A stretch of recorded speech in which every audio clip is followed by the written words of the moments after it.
Hi everyone. Born from motorsport, McLaren has always believed in the elegance of simplicity. But even with that guiding ethos, the new Elva is pushing minimalism to the max. Creating a hypercar normally means adding things, more power, more aerodynamic downforce, more of the sort of styling that drops jaws and gets parking valets hurrying to move scarlet ropes. Yet although it will be the quickest accelerating of all McLaren's Ultimate Series cars, and as visually stunning as these images make clear, the Elva is always going to be defined by what it doesn't have as much as by its attributes. There's no greater commitment to lightweighting than building a car without a roof or a windscreen. The Elva is set to be one of the very fastest road-legal cars in the world, but also one that will give an unrivaled sensory experience to occupants. And the feature that ensures this experience won't arrive entirely unfiltered is probably the cleverest bit of the car. The Elva takes both its name and inspiration from the dawn of McLaren's history. Bruce McLaren Motor Racing Limited's first car was built in 1964, a Group 7 racer known as the M1A, built when the founder's day job was still as a Cooper Formula One works driver.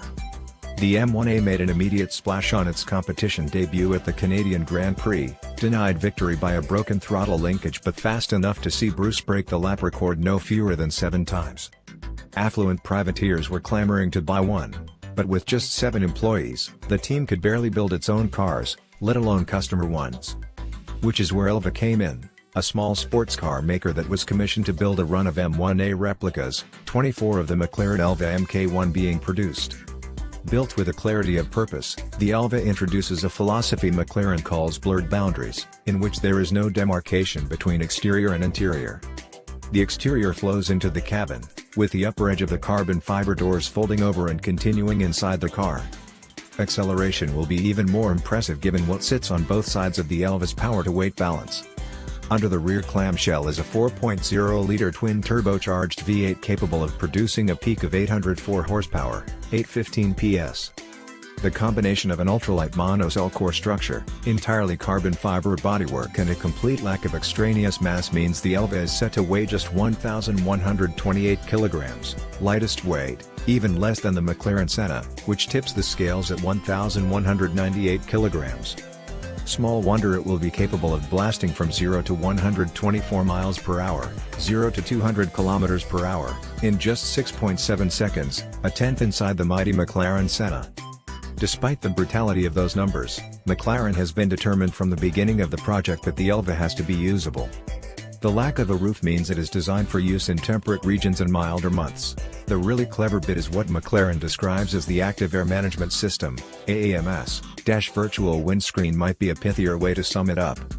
This diverts airflow at the front of the car, sending some of it upwards at high speed to disrupt the air. What looks like a radiator grille set into the upper part of the front clamshell is actually a vent. A motorized gurney flap in front of this automatically deploys at speeds above 50 km per hour, 30 miles per hour, to create a low-pressure zone, allowing a plume of air to create a bubble of calm air. Today's test driver is Ultimate Series project leader Fred Martin-Dye, a nifty GT4 racer in his spare time but here just driving down Snetterton's start-finish straight at increasing speeds. 30 miles per hour, 50 miles per hour, 70 miles per hour. These get predictably colder. By the time we return to the pits, my cheeks have been ice blasted. The deflector remains deployed at up to 150 km per hour, 93 miles per hour, at which point the pressure of the freestream air overcomes the EMS effect and the deflector retracts. If you're planning traveling really quickly in an Elva, you'll likely be doing so while wearing a race helmet, and the car has been designed with storage space for 2 helmets incorporated into the interior. But it's in the lower register of road driving speeds, including urban driving and anything up to legal speed limits, that the AMS really comes into its own. A full-sized conventional windscreen will also be offered for markets that either require it, or for those who prefer more substantial protection. Even then, the cabin will still be a truly stirring place, with painted carbon fiber surfaces, bespoke carbon fiber seats and McLaren's state-of-the-art advanced cockpit. Everywhere you look, the colored carbon of the exterior surrounds you.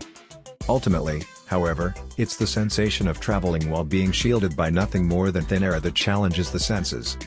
It's a suitably minimalistic way to experience what looks set to be the most viscerally thrilling road-going McLaren of them all. After watching the video, please let us know in the comments section below how much you liked the video. Be sure to leave a like and subscribe to the channel if you are not, and activate the notification bell so that you receive all our videos. Anyway, have a nice day and see you in the next video. Thank you.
Drift for my life! I'm gonna do this all day.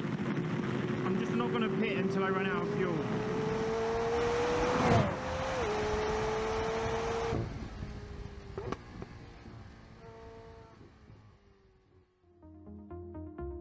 The active air management system has taken quite a lot of development. We went through quite a lot of different versions of the system before we found something that was powerful enough to give us the effect we wanted. We always wanted our target was to be comfortable at 70 miles an hour. And I remember the first time I drove the car with the current system on it. By the time we'd actually got the car together and working with all the features in it we wanted, it was about 2 o'clock in the morning. This is out in Spain where we do most of our testing. But still, 2 o'clock in the morning it's a hard time. And I went out in the car, and as I went past kind of 50, 60, 70 miles an hour, I realised we'd cracked it. It was a real eureka moment, and suddenly, yeah, this system was really working. I went above 70 and it kept working. Really, really liberating feeling. Really fantastic moment in the project, and not one I'm going to forget. So now we're at a point where we can drive along at 70, maybe even 80 miles an hour and have a conversation with the person next to you with your voice no louder than I'm talking to you now. And it enables you to connect to the environment in a way that maybe motorbike riders feel, but other than them, no one's felt anything like this. We were testing in Spain at our development centre the other day, and I could tell that they laid fresh tarmac on part of the circuit because I could smell it. Well, in our normal cars, that would have all been filtered out. You wouldn't have smelt it. So it connects you to the environment in a way that's completely unique. And I hope will lead to people enjoying the car and actually having really special memories, those drives that stay with you, that you remember for years afterwards. This is a car that's really made to make those memories, make those really special occasions.